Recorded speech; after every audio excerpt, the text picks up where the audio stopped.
বসে ফোন দিছে, তা আছে কি আর বস নোস আজকে টাইম নেই, বসলে কোনো কথা হবে না আজকে।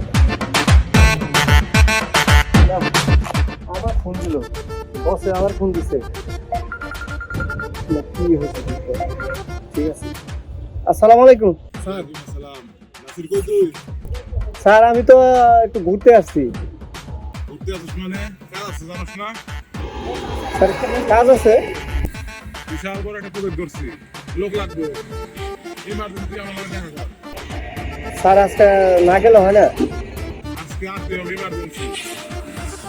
না স্যার। অত কিছু বুঝি না, তুই পারলে 4-5 জন লোক নিয়ে তুই এসে যা। আচ্ছা স্যার ঠিক আছে, আমি দেখতেছি কি করা যায় স্যার। দেখা দেখি বুঝি না, তুই যদি কাজ না করস তাহলে কিন্তু আর এ মাসের মাইনে সামনে 3 মাস পর দিন। আমি বড় একটা টেনশন মধ্যে ঘুরে গেলাম তখন। কি করি স্যার, কি করি আগে আর লাগছে না।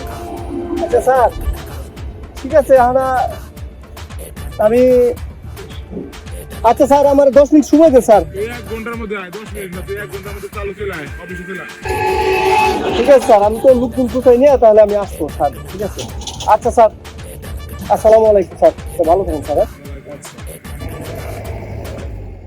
না করার মধ্যে আমি বুঝছি 3 লাখ টাকার মামলা, বসে কি যে শুরু করলো। আমি তো নায়কের মতো বাইরেছি, আর ফুলাম তো আরো নায়ক হয়ে গেছে। ফুলাম ফোন দিলে কি ফোন ধরবো, কি করা যায়?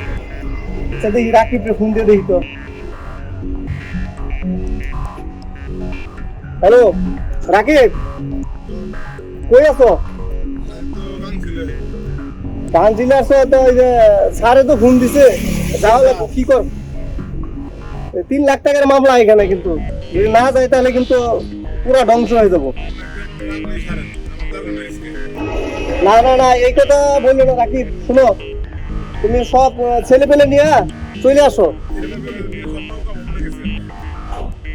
আরে ভাই যেখানেই যাও না কেন, নৌকা ভবনে যাও, যেখানেই যাও না, তোমরা চলে আসো অতি শীঘ্রই, তাড়াতাড়ি চলে আসো।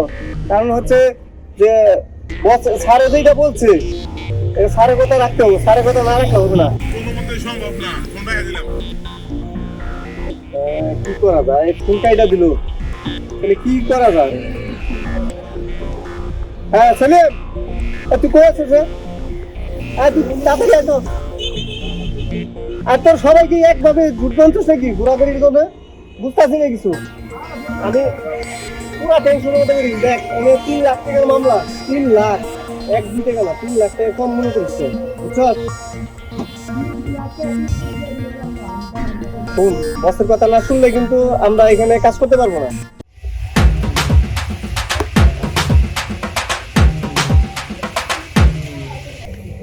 না, এই দোকানের সামনে আইলে আমার মন দেয় কয় কি জানি ছোট একটা কাজ বাকি আছে, যাই দোকানের ভিতর যাই সেরে আসি। বন্ধু দিন দুবার জামু কে অবস্থা নাই তারপর মাই সেলাই রাজি তো শুরু করে নি যদি পেশা বললে মনে করি টিয়া দিবা তুই দোস্ত দেখবি না কে? হ্যাঁ এই যাই করো। আর কিছু না দোস্ত তুই কোন দিয়ে আইলি আমি তো এলাম কাজ দিলে শুনো হঠাৎ কাজ সারবার লিগে দোকানে ঢুকলাম ও কোন যাবো না আর দোস্ত তুই এরকি দোস্ত বুঝছা কামড়ে দিত না 11 টাকা মামলাও বলি আই হয়েছে। বসে ফোন দিছিল নাসির, হ্যাঁ নাসির বসে ফোন দিছিল কাজ আছে বলে আমি না খেয়ে ডাইরেক্ট একটা কাজ যাবো না। ওই হালা ভুটাই শুনতে আর সব সময় আটেন করে প্রত্যেক কিছু তোর ফোন দেয় নাই? হ্যাঁ আমার বন্ধু জানছি বন্ধু কাজ করে গেল ভালো হবে, প্রজেক্টটা বড়ই কাজ করলে এদিকে ধরে 1000 আর কাজের হাজারে 3000 খাওয়ামুনি কাজ করি গে। আমি তো রাত পেলাম আমার সঙ্গে খাওয়াই দেয় গেছিলাম আমি তো আইছিলাম যে তো বলে একটু আড্ডা দিই আজ গাড়ি দেওয়া নিয়ে তুই বাড়াইছি, কিন্তু এখন তো হইতেছে না। কি করবো বেড়া দিবে প্রচুর লাগাই লাগবো, নাসির কই আছে আবার আমার কাছে কিস্তি আছে, আমার টাকার দরকার। আমার একটা টিয়া দরকার তাহলে কাজ করতে বোঝাই করে যাই কাজটা পড়াই থাকবো। ভাই কি জন্য আমার ডাকছেন এখানে? খালি খালি ওদের ভিতরে দাঁড় করে রাখছেন কত? ভাই দাঁড়া রে ভাই কাজের জন্য ডাকছি তো করেন, কি করবেন? তা কতক্ষণ ধরে রয়েছে? দাঁড়া, আর 2টা লোক আসতেছে, আসলেই তারপরে কাজে নিয়ে যাবো। আচ্ছা ভাই তাড়াতাড়ি করেন ভাই।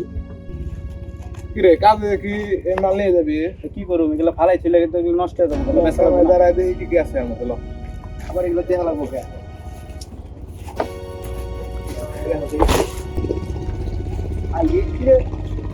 এই যে আরে মা। কি জন্য নিয়ে এসেছেন আমাদের জায়গায়? এই কাম এগুলো কি নিয়ে এসেছেন? এই কাম করার জন্য ডাকছেন, আমি বুঝতে পারছি আপনি কি করবেন।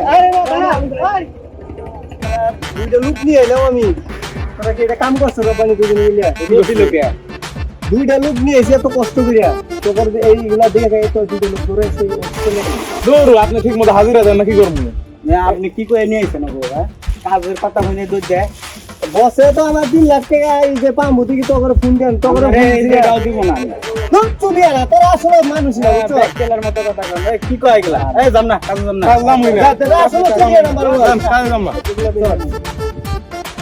কি করলাম এটা তো আসলে মনে হয় ভালো করলাম না ওই বকা বুকিরা মনে হয় ভুলে গেলাম এই কথা কিভাবে চালাবো বসে তো আবার ছাড়বো না টেনশন হয়ে গেলাম না এখন পানি রাখি যে